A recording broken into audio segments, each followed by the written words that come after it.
Hey, Falcons NFL fans. Welcome to another episode of NFL's Jocks and Pigskins with Tom Pollen, Chris Smitherman producing behind the scenes. I'm Dave Holcomb, and we have Zozo walking off our stage here to begin. Yeah, she's been searching for attention all morning. And I've been trying to prepare for the show. So we've been at cross purposes so far, but she'll be all right. We'll get her comments about the draft, get her comments about Michael Penix, about Matt Ryan retiring as a Falcon, and go from there. Happy draft weekend. You have thoughts, don't you, Zozo? What's that? Happy draft weekend to you, and happy draft weekend to Zozo. Yeah. Happy draft weekend to everyone, all of our fans. So, if you caught my broadcast on Thursday night, it is on the site, and you can go and kind of watch as I react to how things are happening in round one, and watch my reaction when I was told by one of our commenters that the Falcons had indeed taken Michael Penix in the first round. You were not thrilled, to say the least. I was not thrilled. Yeah, it actually is a pretty great video. You started from right at the beginning of the draft, and it really heats up around the 59-minute mark, I believe, is when the Falcons took place. And it was just great seeing your reaction in live time and completely honest, no filter, just what you thought immediately. And I think my first question to you is, after sleeping on it for the last 48 hours, has anything changed? But I want to mention our sponsor first. Today's show brought to you by Prize Picks. Download the app when you do. Use our promo code ASU. That gets you a 100% match on your first deposit up to $100. So some free money for you. Great way to support us, our show, and the channel Atlanta Sports Unlimited, which, by the way, if you're not, subscribe to the Atlanta Sports Unlimited channel on YouTube. Give us a like on Facebook and join the conversation on Twitter with us at TJ Pollen, at DM Holcomb. We were chatting with a couple Falcons fans on Thursday about the Michael Penix pick. The Falcons took the Washington quarterback at number 8 overall, and then took 2 defensive players in rounds 2 and 3 yesterday. They're about to make their 7th.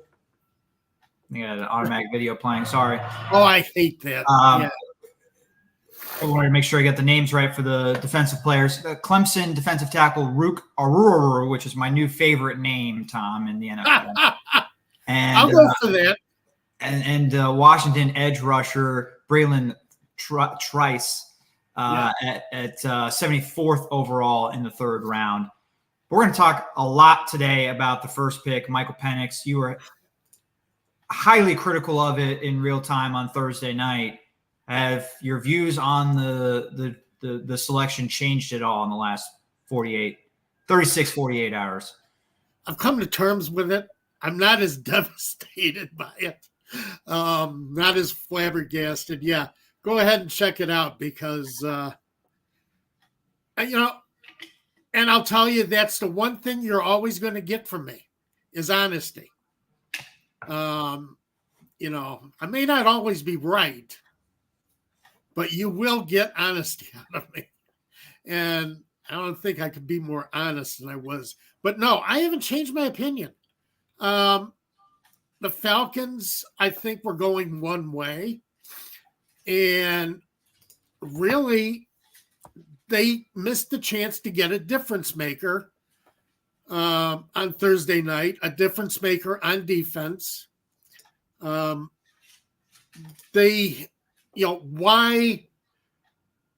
sign a quarterback to try to win, 2024, 2025, but not do anything else to improve your team, to improve the team where it most needs it? And that is at pass rush. And that's why I just couldn't believe that they had made that move. And I'll go into some of the reasons why. Because I've kind of made some notes to kind of back up with what, some reasonings here. So, what did you think, Dave? You didn't get a chance to react. I wasn't super shocked, to be honest. I think we try to warn our listeners. Maybe I tried to warn you. I don't want to say like I was right or anything. I wasn't, but we talked about Michael Penix as a possibility. Yes, we were more focused on, will they trade back up into the first round for him? Could he be a second round choice for them? But I think I did mention briefly, hey, if they believe in him, you take him at number 8. And based on how many people they sent on that airplane to go scout him in Seattle a few weeks ago, they heavily believed in him. And apparently they flew back home and were even more in belief in him after the workout. So, yeah, you get your guy at number 8. I think it was shocking because of what they did in the offseason with Kirk Cousins. I can't really justify giving Cousins $100 million guaranteed and then drafting Penix at number 8. I think it was Deanna Rossini tweeted it was kind of a joke, but also kind of true, that Kirk Cousins is the most expensive smokescreen in the history of the NFL draft. And it's That's true. A good one. And I think partly why like everyone's thrown off and thinks maybe this is a huge reach is because the Falcons hid how much they liked him.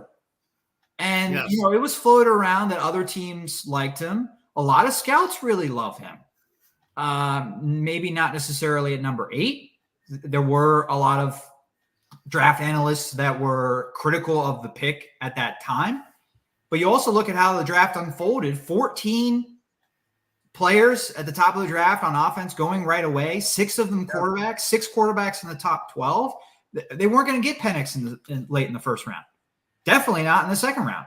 So if you believe in him and you want him, you got to take him at 8 because everyone else wasn't messing around. All that discussion about, the Commanders might trade out, the Patriots might trade out and get Daniels or May a little bit later on in the draft. It wasn't going to happen because they were either going to trade out and someone was going to trade up for them, or they needed to take them at the spots they were. And that's what they ended up doing. And I think the Falcons saw that, recognized that, and smartly, if Penix is the guy you absolutely want, can't miss on, you have to take him at 8. So that's why I don't hate the pick. Would I have done it? Probably not. I'm with you. I think they needed an edge rusher. And we'll get into, what edge rusher I think we can have a discussion about. Maybe Dallas Turner wasn't the edge rusher to get. But edge rusher still, I think, was the obvious choice. Not going there does not help you at all for 2024. But I'm not surprised. I'm not shocked that they went with Penix because it seems like they really believe in the guy. Yeah, it does. But my philosophy is you need a difference maker, and he's not a difference maker right now. And my issue is watching how the Falcons have done business over the last couple of years, especially, last offseason when they made the big defensive moves. They were setting themselves up to try and win in the next couple of years, 2024, 2025. The main thing they didn't have was that edge rusher. Right. And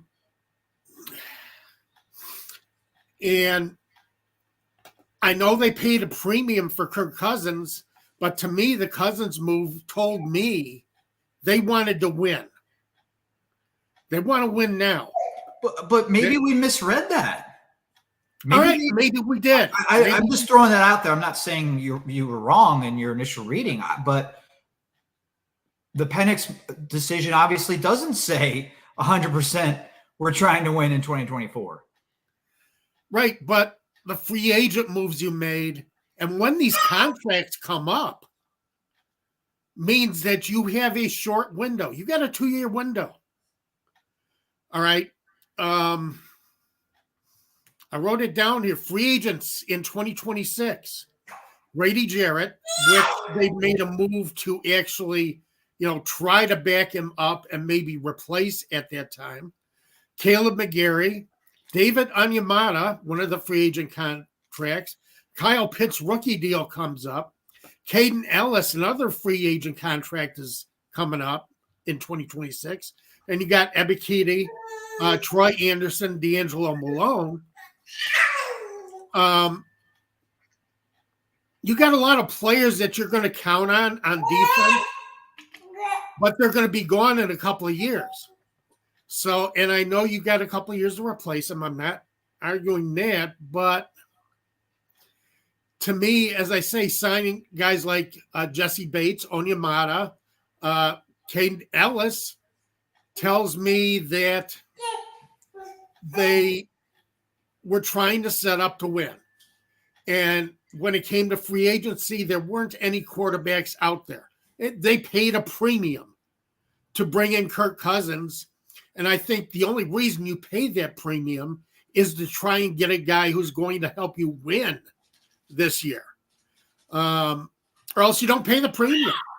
You pay the price for one of the lesser quarterbacks that was out there, and there were plenty of them. Gardner Minshew, Joe Flacco, Jameis Winston.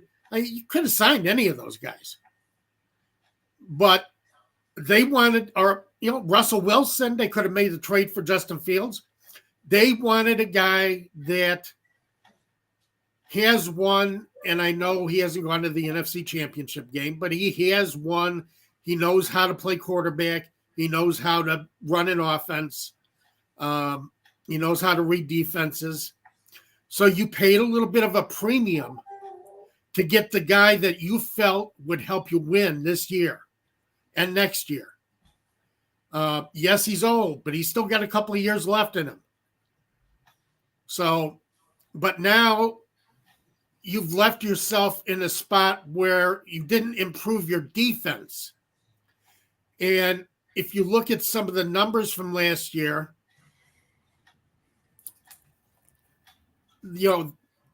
a few percentages as far as their pass rush. Blitz percentage, they were 17th.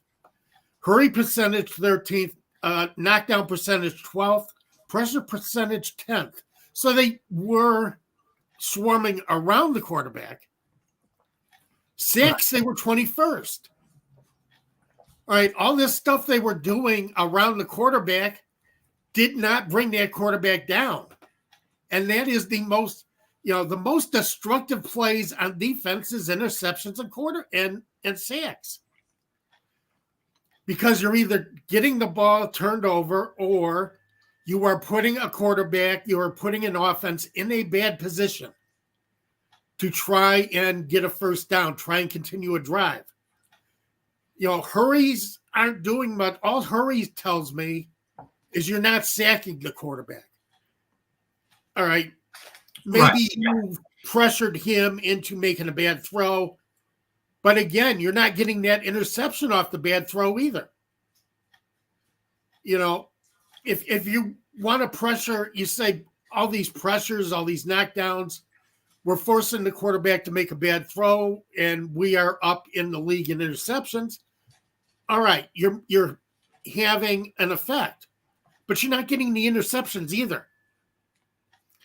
So the quarterback is either getting rid of the ball, he's finding a target, or he's running out of bounds and stretching the ball out past the first down marker. You know how quarterbacks just drive you nuts how they do it. Right, yeah. Unless it's yours. So. Well, I think two things are maybe taking place here. One of two things, maybe both. They have we oversold the idea of Cousins coming in and making them a Super Bowl contender. The Falcons didn't view it that way. They viewed it as he's the best person available. We have the cap space. He's the best option short term, so we're going to get him. Right. That doesn't mean that he's going to have no impact on our draft. Apparently, that was the case. Well, apparently that was the case. Yeah. Oh, go ahead, Dave. Well, and then the second thing that I think is at play, I've really already said it, but they really like Michael Penix. And I would be curious we're never going to know unless there's a documentary made about this one day, but when did they determine how much they loved Michael Penix? Them as in Arthur Blank, the Falcons brass, Raheem Morris, Terry Fontenot.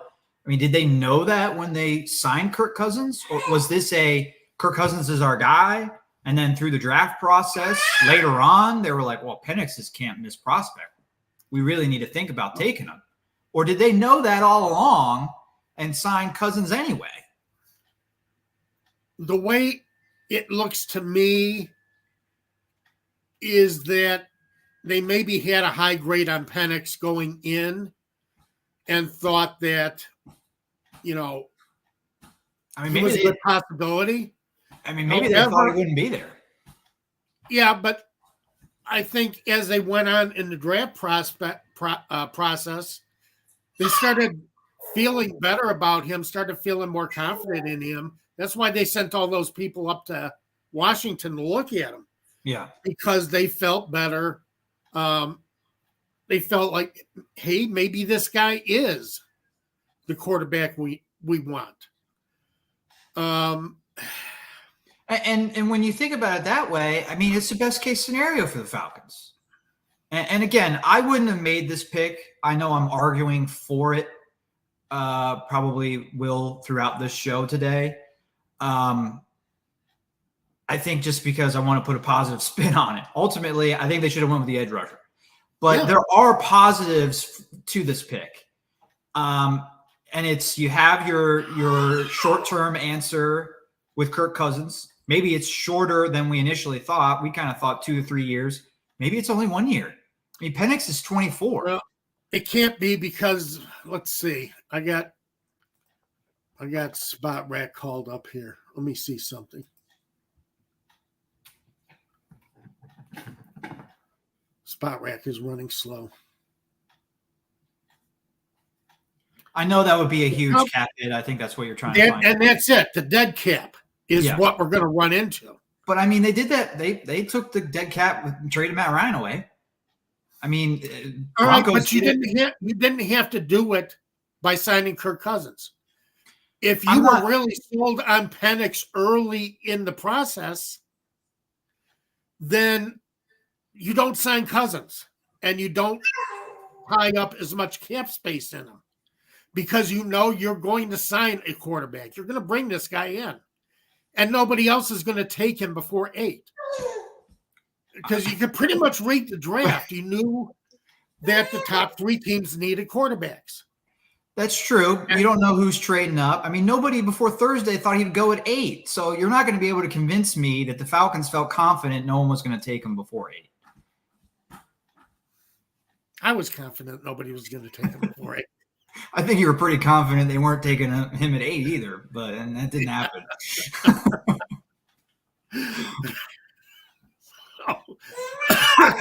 Just looking at it, you're absolutely right that from a cap perspective, they should not have signed Cousins and then drafted Penix to maybe have him start in 2025.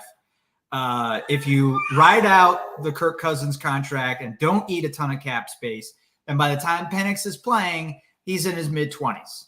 And that's obviously not ideal. You've also eaten into his rookie contract. Right. He's in his 2nd or 3rd season. None of those things are ideal. From a business standpoint, this was a poor decision, drafting Penix. From a football standpoint, it could be great because if Penix is a star, and some people think he will be a star, then you have your franchise quarterback. You have your next guy that's going to replace Cousins. Right. And you've made the right decision.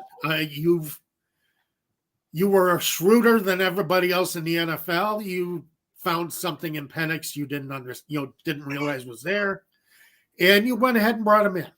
And that I get. This could be one of the greatest draft moves the Falcons ever made.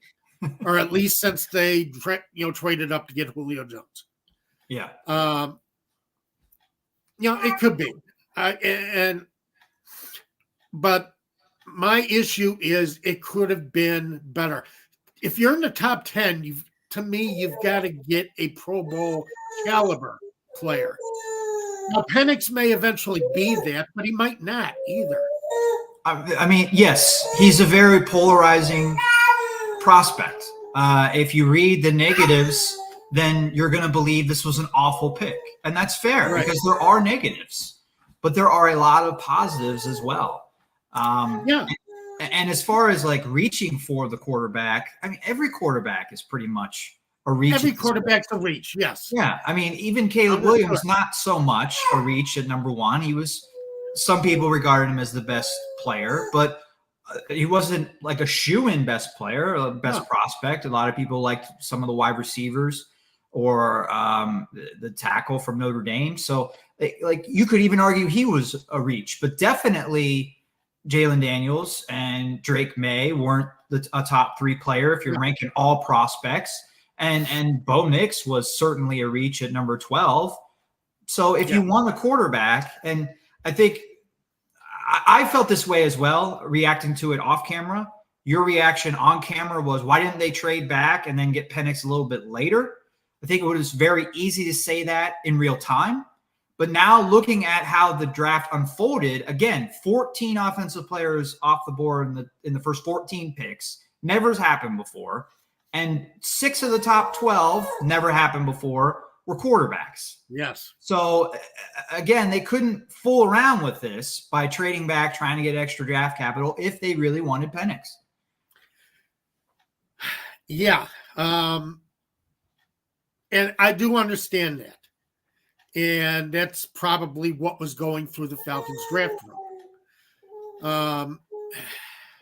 I guess the argument you could make against that is, well, the Broncos reached for Bo Nix at 12 because Penix was already gone. If Penix, I do think they reached for Bo Nix and probably would have taken Penix.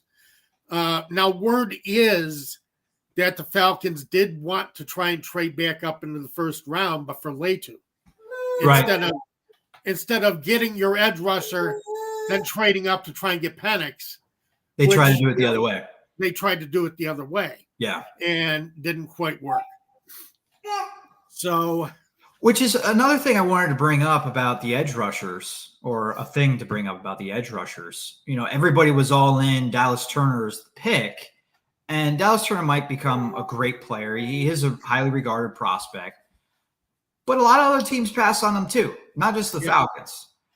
He fell all the way to 17, wasn't the first edge rusher off the board, which we discussed. We said there's not a guarantee he's the first edge rusher. Right. Well, we said it was basically, dealer's choice among the three. Right. As far as what you were going to get between Jared Verse, Dallas Turner, and Letu. And pretty much they went interchangeably. And Letu was the first defensive player off the board, first edge rusher at 15. So I kind of give him the edge of, maybe the Colts just liked him more than the other two guys. And they were the first team willing to take a defensive player. But also I think that says, maybe Turner wasn't the shoe-in automatic edge rusher that was kind of billed as all off season for the Falcons. Well, I think they all had different characteristics. Letu had more moves, and he was considered a little bit stronger. Turner had more bend. He could, use his body to get past defensive tackles, kind of bend and, turn over. And Verse was more of a power rusher who did have moves, but not as many moves as Letu, and not as many moves as Zozo. So it depends on what you were looking for. My problem, again, is you have a defense that doesn't force sacks. You could have gotten one of the best players in the draft. You could have did what everybody always says you need to do. Get the best player available and fill a need at the same time. Right. Yeah. And that's the biggest criticism I have for the Penix choice. Doesn't fill a need, didn't offer any draft value because it was a reach. And again, you're going to reach if you draft a quarterback in the top 10. It just, that's the way it goes.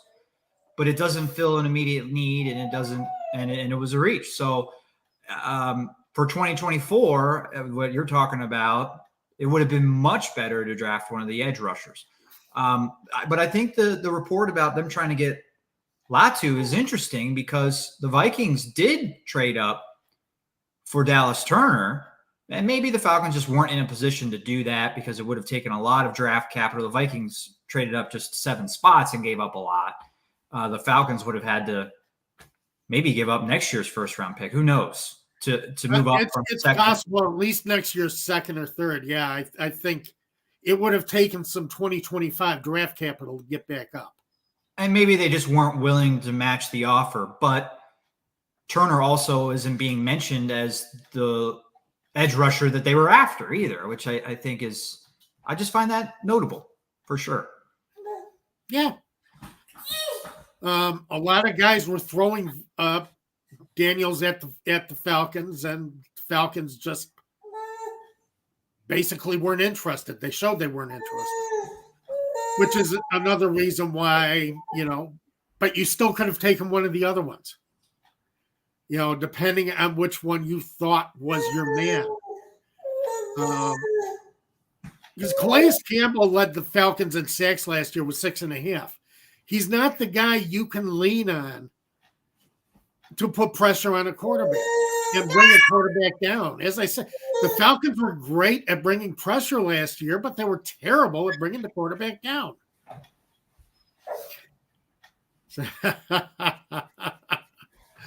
Yes, they were. Yeah. No, you're absolutely right. Let's get to some comments. We haven't hit the comments yet today. Marcel says, I wasn't a fan of the move, but after listening to the reasoning, I understand, especially if Penix is good. As they say, we have the QB thing figured out for a while. That reminds me of what the Falcons said. I think it was Fontenot and Raheem Morris in their press conference Thursday night, that basically their reasoning was for taking Penix was we're going to be good with Kirk Cousins, so we're not going to be in the top 10 again, so we have to take the quarterback now. I didn't think that was scary.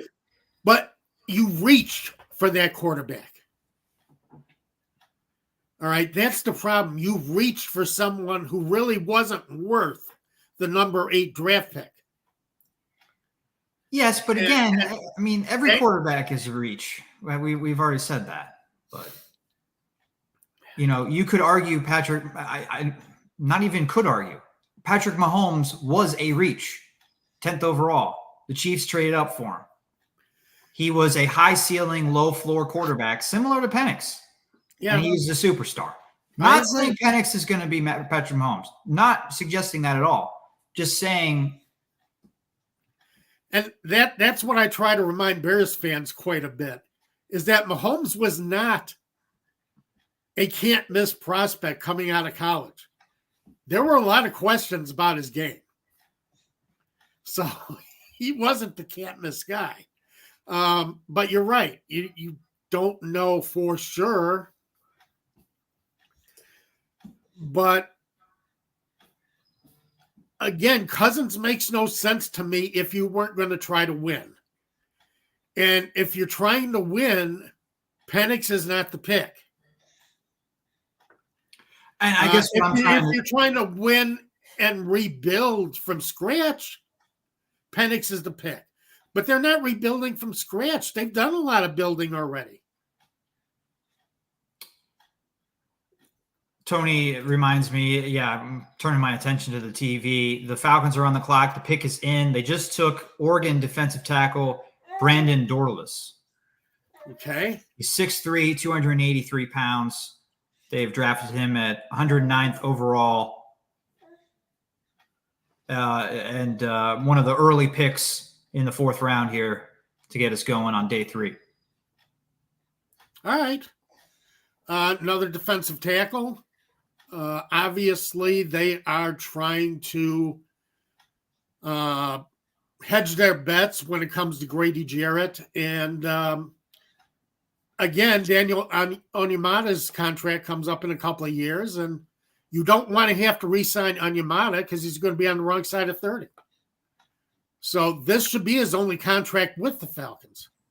So it looks like the Falcons are trying to build some depth on the defensive line. And I can't argue that because I can't say it's a bad move because I spend all this time talking about you have to build from the inside out. So, I'm good as far as you feel like you got the guy, then I do like, I do like the pick. So I'm not going to argue the pick. Which one was he? What name? Brandon Doris. Oh, Brandon Dorless. Okay. Yep. Let's see. While you do that, I'll read some more comments here. Okay. Tony says, I thought that the Falcons should have drafted edge rusher Dallas Turner or edge Latu Latu, but I wasn't upset with taking QB Michael Penix, just surprised. Larry Orange brings up a great point we haven't talked about yet. He read, and I read this as well. I think this was pretty well covered Thursday, that Cousins didn't know anything about this until Thursday night. This as in drafting Michael Penix, and he wasn't thrilled when he heard the news. Yeah, from what I heard, I believe it was he kind of figured that maybe a quarterback would be considered later on, not at number 8, and that he was kind of shocked by the Michael Penix choice. So it's going to be interesting to see how, all of that unfolds with, Cousins thinking that he's the man for a couple years. They've given me all this money. I got this great security. And all of a sudden you got this kid looking over your shoulder. Yeah, well, I'm not going to feel sorry for Cousins. Whenever he wants to think that maybe he, was surprised or maybe undercut a little bit, he can always go back to count his money.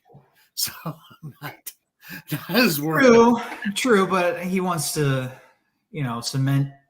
He wants to finish his career on a high note. He wants to try and chase a Super Bowl, and the Falcons didn't do anything to help him chase a Super Bowl. No, and that's one of the problems. Is you bring him in to do that, but then you don't support him. You don't do what you need on defense to make that happen, because they're going to struggle on defense again. They got good tacklers, and they are ball hawks, and they play hard. And I like how the Falcons defense came along last year.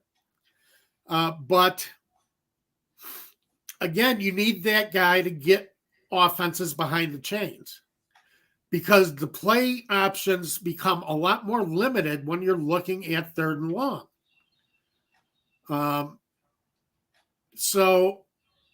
And that's what you got to do. And that's not even counting tackles for loss. You got to be able to put an offense in a bad position. And because the Falcons didn't put offenses in a bad position, they didn't get the ball in good field position all year. They had to drive. They had to make some long drives last year. They did not. Their starting average field position was, I think, 27th in the league, because you weren't getting your defense off the field. You weren't forcing offenses to try and make a play that is very difficult to make. And that does make a difference as far as, if you've got to keep driving that far, eventually you're going to have to start settling for field goals instead of touchdowns. You're going to make a mistake. the farther you have to go to drive for a touchdown, the more likely you are to make a mistake at some point. And that's why you need the ball in more positive territory. Another reason why the Falcons really needed that pass rusher who not only pressures the quarterback, but brings him down, puts him down behind the chains, makes it difficult for an offense to continue a drive. Well, I was going to take our conversation now to the other picks, because after drafting, your point is very warranted. You know, you had an opportunity to get a dynamite edge rusher at number 8, but the last 3 selections they've had now, and Pantera brings that up: defensive tackle, defensive end, defensive tackle. And so let's talk about those picks. We just mentioned the Brandon Dorlus selection, and quite frankly, you know, he's not somebody that I've read a lot about yet, but I've read about the first 2 players. And Tom, actually, I was much more disappointed with the second round pick than Penix. I thought the Falcons missed at number 35 by taking Clemson defensive tackle Rook Aurora. Aurora? Yeah. I watched him try to pronounce his name. He said the H's are silent. So Aurora. The NFL Network panel was just calling him Scooby-Doo. I'm going to call him Scooby-Doo.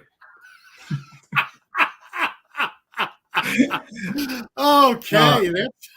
So I think then we got a comment here from Tony a while ago. I'm seeing if I can pull this up. Yeah.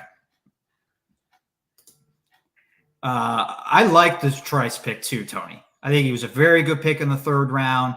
Doesn't have the measurables or the athleticism, I believe, is kind of why he fell into the 3rd round. But he was a guy that maybe early on in the process, before the combine and all that, you know, all those measurables came out, as floated as an early 2nd round pick, maybe even a late 1st rounder, an edge rusher that will go after the top 3. Well, he went much later, but I think that could be a really nice find in the 3rd round. He had a productive college career, but I didn't like trading up for Aurora. I just didn't. No. You still had the Illinois defensive tackle available who went a pick after Aurora, right? And he has another name Newton. that Yes, that I haven't. Newton is his last name. So I didn't understand trading up, giving up a 3rd round pick to go get the Clemson defensive tackle when I looked at 3 big boards, Tom. Daniel Jeremiah had him ranked in the 60s. ESPN had him at 67, and Pro Football Focus had him at 65. And you traded up, giving up a 3rd round pick to get him at 35th overall when Newton was still on the board. I didn't understand that pick at all. That left me a lot more perplexed than drafting Penix at 8. Yeah. Well, considering that the Falcons are going to play a base 3-4, and that doesn't mean you're in 3-4 all the time, but that's going to be the base defense. Newton is considered a better prospect as a nose tackle, which you need in that 3-4 defense. Supposed to have size and supposed to be very destructive out of that, nose tackle position. And that's why, I was very surprised that they went with the Clemson player. Now he has, he's, very strong, but a lot of the criticisms I've seen about him are his technique. He gets tied up with blockers. So, and that's something he's going to have to change. And from what I was reading through scouting reports and such, Newton tends to be better at shedding blockers, at being disrupting the line of scrimmage. And so I was surprised that they traded up and didn't take Newton instead of Aurora. Right. Row your boat. a guy that a lot of people weren't sure would be a second round pick. And 3 picks into the second round, the Falcons are giving up a selection that could have been another nice piece added in the third round, giving it up for Aurora. I do think it's kind of the other point I wanted to make with him, though, Tom, was his draft profile reminded me a little bit of Penix. Like, Penix is supposed to be ready now, which also makes the decision to draft him after signing Cousins more perplexing, because Penix is 23 going on 24. He's ready to play right now, but he is a high upside, kind of low floor prospect. Aurora is the same thing, a very high end. Like, if he has a lot of potential, if he develops, he will look like a steal in the second round. He will. But he has a very low floor, may not ever develop. The Falcons haven't proven they can develop edge rushers or pass rushers, defensive linemen necessarily. Drafting him in the second or third round. I guess Grady Jarrett was a later round pick, but it's been a while since they selected him. Right. So, I don't have a ton of confidence that the Falcons are going to develop this guy and he's going to reach his potential. Well, the problem is that they're trying to build some depth behind Grady Jarrett in case he gets hurt again, or in case, they decide that it's time to move on. But there's a lot of work to be done with the second round pick. And, let's look at it this way. Everybody's talking about the third round pick, Bryce. Everything that they're saying about Bryce, they were saying about Ebiketie too. And just because, you say they filled a need at defensive end because they drafted one in the third round. Yeah. But they might not have filled that. The need was for a disruptive influence. And Pantera, I said, you say Dallas isn't a 20-sack guy. Well, nobody's a 20-sack guy. Very few people are 20-sack guys, unless you're TJ Watt. But, double-digit sacks you could have gotten from Latu, Verse, or Dallas. And, that's the kind of thing I'm looking at. You're not necessarily going to get double-digit sacks unless this guy raises his ceiling raises his floor quite a bit. Now, there's a lot of advantages to him. He's got a lot of strengths. Which guy are you talking about? Bryce, the third round pick. Yeah. Trice. But he's got good size, a lot of effort. So, but he doesn't shed as well as a Verse or a Dallas Turner are going to shed, or Latu are going to shed. And he's got to learn how to do that. So, third round pick, there's going to be something negative about him. Yeah. There are going to be things that they're going to have to develop. But as I say, everybody thought, they took Ebiketie in the second round, so they filled that pass rush need, and he was going to be the guy, that edge rusher that the Falcons were looking for. Well, he hasn't been. He's decent.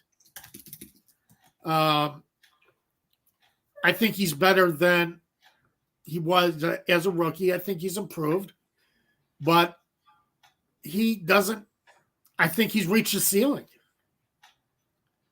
and that's the problem. Is the ceiling is a lot lower for these guys as you go into the draft. It's tough to,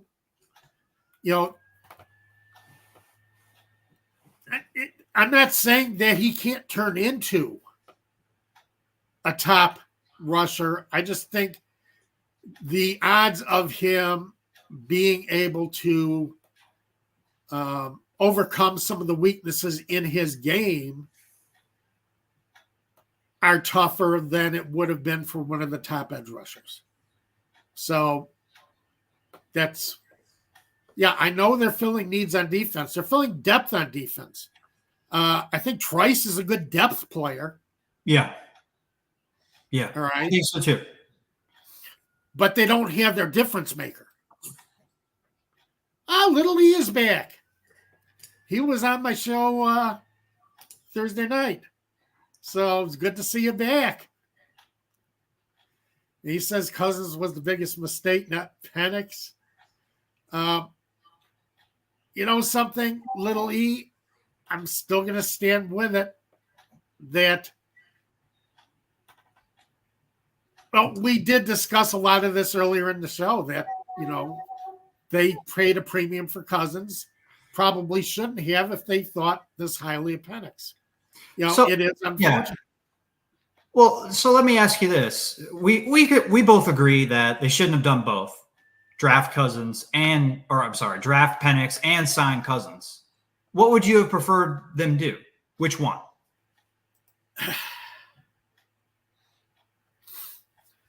As I say, I was fine with them signing Cousins and paying the premium for him because, as I said, a lot of these free agent contracts and a big core of this team comes up for contract renewal in 2 years. So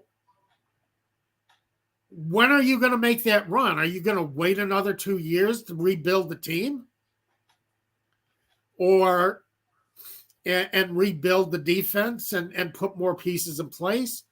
Or are you going to try to win with the pieces you put in now? And the, you know, the pieces that showed that they were reliable last year. You know, so I think this is your shot. And now they're not really going to take it because, again, you're still going to allow quarterbacks to make plays against you. Yeah. I agree with Little E. I would have said not sign Cousins. You get all the advantages of having a quarterback on a rookie contract, the salary cap. You could have added defensive players in free agency rather than Kirk Cousins. Right. If you do that, though, you're telegraphing that you're going to do something at quarterback in the draft, and it seems like the Falcons didn't want to do that. But you spent a lot of money. You did. Absolutely. I mean, maybe they could have targeted a Ryan Tannehill instead. I mean, he's still available out there. Yeah. I don't know what veteran quarterback you could have added instead that would have also been a sign that says you weren't necessarily in on this rookie class. I don't think there was another one. There wasn't. So I've looked over the list. Yeah. You know, I've looked over the list, checked it twice, and you know,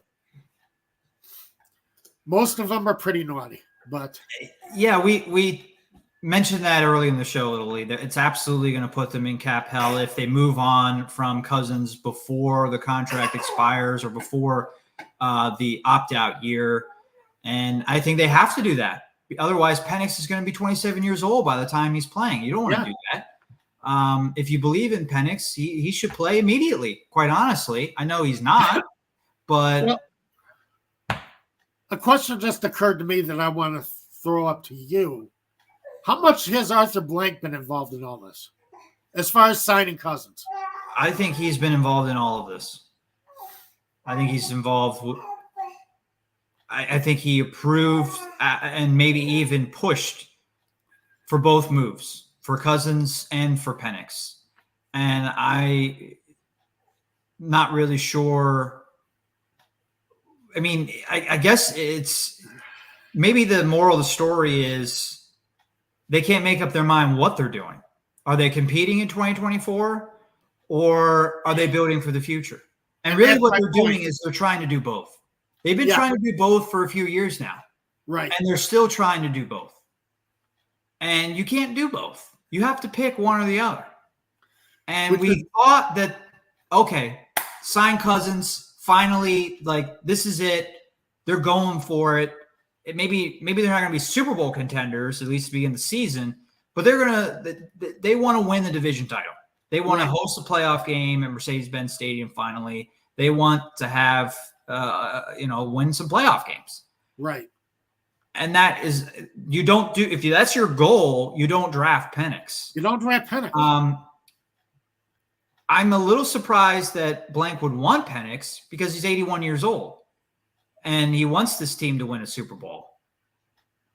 But I think, again, I go back, I've made this point several times. I just think everyone in the Falcons organization, especially Arthur Blank, is enamored with Penix, wanted to have a franchise quarterback in Atlanta, and they think he's the guy. And he might be the guy to take him to the Super Bowl. Who knows? But I agree with you. They're trying to do both, and they've been trying to do both. And that's basically the crux of my question, of the question I asked you. And, I think Arthur Blank had a lot to say about bringing in Kirk Cousins and go ahead and pay him because we want to win. But now you're picking up a quarterback. I seriously doubt they would have drafted Penix without the approval of Arthur Blank. Oh, I agree with you. They would not have done that. But is Arthur Blank a football executive? Does he know how to build a team? No, he does not. Why are you listening to him? Well, I know. Because he's your boss. He's the one who pays the checks. Yeah. But he's his own worst enemy. I think a lot of owners are more involved than we know. And there are owners that we know are involved, like Jerry Jones, Arthur Blank, because they're outspoken about it. Yes. And then there's owners like, another team I follow closely, Art Rooney too. I think Art Rooney too is very involved in what the Steelers do. I just don't think he talks about it publicly. So people think, the Steelers are a really well-run organization. The owner isn't involved. That's not true. The owner is very involved. And he puts a stamp on Russell Wilson signing, Justin Fields trade, or he may have pushed for those moves. Right. We don't know. But all owners are involved and shouldn't be. I'm not saying that you're wrong. I just think it's a fact of life that they're going to be involved. Yeah, it's unfortunate. Tony, yeah. And Tony's question here. Yeah. He has been involved too. I would say I think he's been more involved lately. I started covering the Falcons 2019 and on and off with my coverage. Haven't covered them for the same outlet for all 5 years. And I've never interviewed Arthur Blank or anything. But it seems like he's more hands-on than he was prior. Yes. Little E, your question, it's very hard to know how involved McKay is. I mean, yeah, it is. The reports are that he's in the ear of Blank and Blank listens to him more than anybody else. And that may be true. I don't know. But, McKay isn't mentioned in the media. He doesn't do a lot of interviews or press conferences. Kind of like, an owner like Art Rooney doesn't do a lot of interviews, press conferences. So you just don't really know how involved he is, but it doesn't mean he's not. I think there's a good chance McKay is heavily involved in the decisions that are being made at quarterback this offseason. Yep. So I think it's how McKay is why the team got into Cap Hill in the first place. Because I think his efforts to try and satisfy Julio Jones and Matt Ryan. You think that was more McKay than Dimitroff? I'm not McKay. I think that was more Blank than Dimitroff. Oh, okay. And that's how the Falcons got into their original salary cap hell. Right. Is Blank stepping in and saying, well, we want to reward these two players for all the effort they gave us. But it didn't do anything for the team because both were at the tail end of their careers. So you ended up spending a lot of money for a couple of guys who really didn't contribute or weren't contributing the way that they had or weren't contributing up to the contracts Right. that they had been given. Yeah. So, that's about all I can say is, you keep, and you're right, Dave, when you answered my question and said that you think they're trying to do both, and I agree with you. And it's going to run into problems. And but I think you nailed it with that. And that kind of answers the questions in my head. Why would you do it? Because you're trying to do both. Right. Well, you mentioned Julio Jones and not so much Matt Ryan, I don't think, but the reason why Julio Jones didn't live up to that last contract he got from Atlanta was the injuries. I mean, injuries just piled up for the guy, and injuries piled up for Penix in college. I think we would be dismissive to not mention them today, although I'm not as worried about it. But I wanted to ask you and our listeners, if anybody wants to get on a last minute comment here, was injuries that Penix suffered in college, was that part of why you thought he was a reach, or part of why you disliked the choice so much? No, it's the scouting reports that I saw on him. And as I said, I don't get to watch as much college football as I used to. Sometimes I've had a lot of real world problems get in the way over the last year and a half. And I don't get to watch it as much or catch up with it as much, but I do read a lot of scouting reports. And I've read about holes in his game that might be a danger, might be interesting. One of the things that they talked about was his feet doesn't follow his eyes. Well, that was one of the problems with Ritter, is his feet would be out of position with his eyes where he was trying to throw the ball. So that's something you got to really work on. That's something you got to solve with Penix. But just small things. But basically, the scouting reports I read about him said he can make all the throws. Had good touch. Fantastic arm. Fantastic arm, and accurate on deep passes. Not so accurate on passes, intermediate passes between the hashes. That's something he needs to work on. Right. But deep throws, his passes are like he's handing it off to the guy. And Ritter couldn't throw a deep ball to save his life. Right. He had no touch on the deep ball.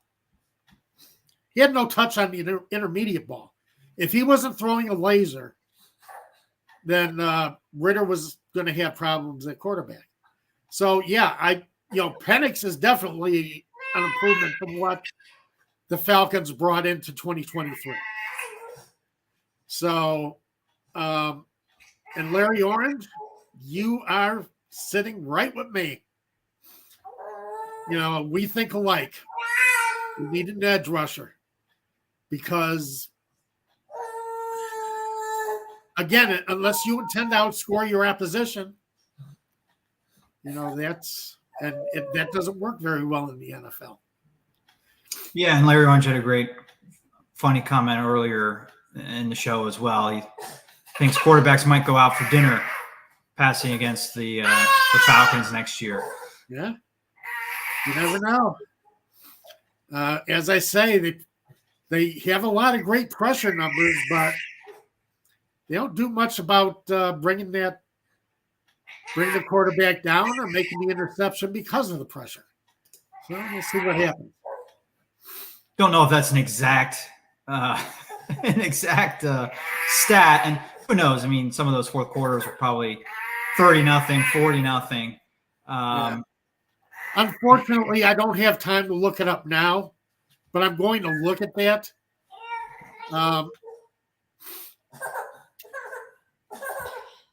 Whoa. Well, the one thing he has the biggest comeback in NFL history. Yeah. That's the Colts. So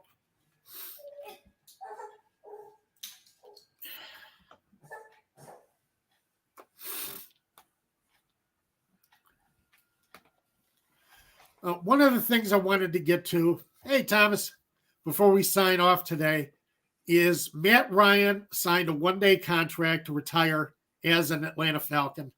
And I love the fact that that he was able to do that. And I think he's a future Hall of Famer. I think he's going to be a first ballot Hall of Famer. And I do like that the Falcons were able to do that for Ryan. And it's the end of an era, had a hell of a quarterback, hell of a career, is known for something that was not his fault. And that's going to be part of his legacy, unfortunately. But he has a lot of other legacy to lean on when it comes to the finish of his career. Not career, he was ninth in passing TDs.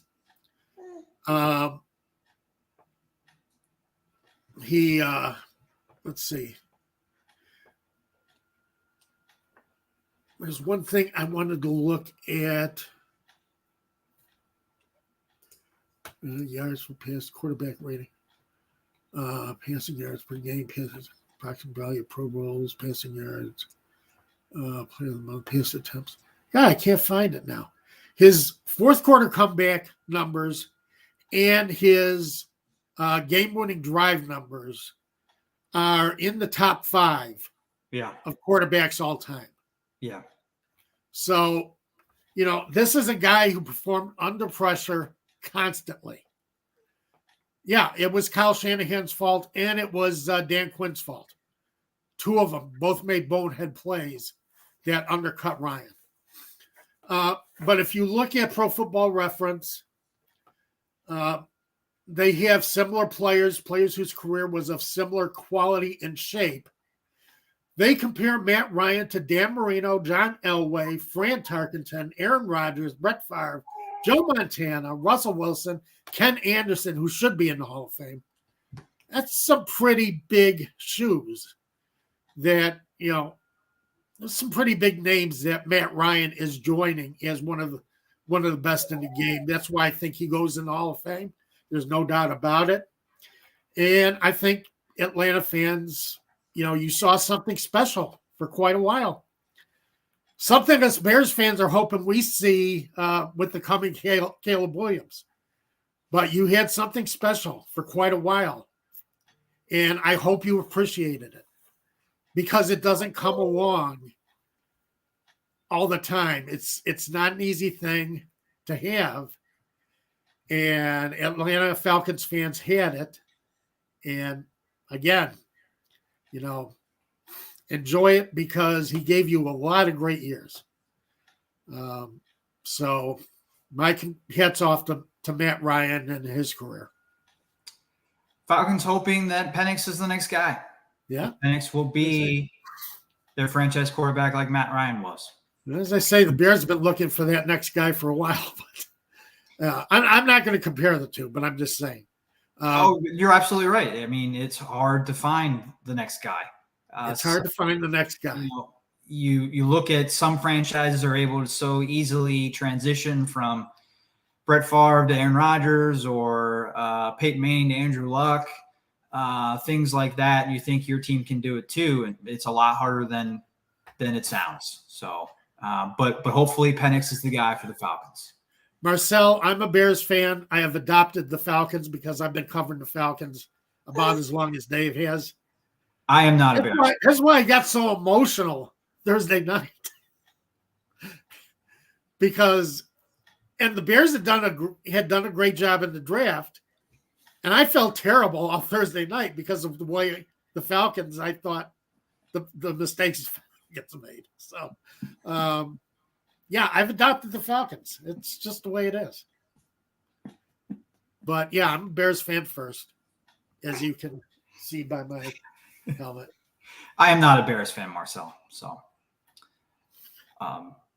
but we will be back next Saturday. Well, Tom, you're going to be back next Saturday, right? You doing the show? Yeah, I'll be back. I will be back. Thomas's baptism next Saturday. So I will not be here, but the show will be here. We hope you all will join us as we continue to recap the NFL draft, any news that came out this past week, undrafted free agent signings, and all the players that the Falcons add today. Tom will have a full breakdown of that next Saturday at noon. Yep, looking forward to it. Hope you enjoyed the conversation today. We had a lot to say. We filled an hour really quick. So, but again, thanks for being with us. We do appreciate you spending an hour of your Saturday with us, or an hour of your time during the week if you watch the replay. Everybody have a great week.